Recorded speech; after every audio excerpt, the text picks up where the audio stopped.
హైదరాబాద్ శివారులో వన్యప్రాణుల అక్రమ రవాణా దందా వెలుగు చూసింది. అత్తాపూర్ పరిధిలోని సులేమాన్ నగర్ లో జింక మాంసం విక్రయిస్తున్న వ్యక్తిని రాజేంద్రనగర్ ఎస్ఓటీ పోలీసులు గుట్టురట్టు చేశారు. పెబ్బేరు నుంచి జింకలను తరలించి నగరంలో మాంసాన్ని విక్రయిస్తున్నట్లు పోలీసులు గుర్తించారు. ఈ ముఠా వెనుక ఉన్న సూత్రధారులు ఎవరు, అసలు జింకలను ఎక్కడి నుంచి వేటాడుతున్నారు అనే దానిపై విచారిస్తున్నారు.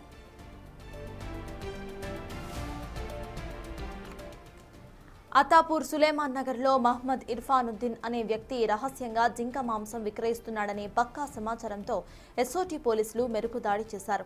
ఈ దాడుల్లో దాదాపు 15 కిలోల జింక మాంసంతో పాటు జింక తోలు, తలను స్వాధీనం చేసుకున్నారు. ప్రాథమిక విచారణలో షాకింగ్ నిజాలు బయటపడ్డాయి.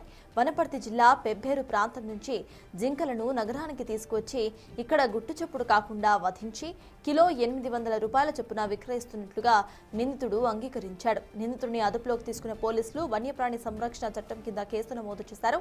ఈ అక్రమ రవాణాలో ఇంకా ఎవరెవరికి సంబంధాలు ఉన్నాయనే కోణంలో సైతం అత్తాపూర్ పోలీసులు దర్యాప్తును వేగవంతం చేశారు.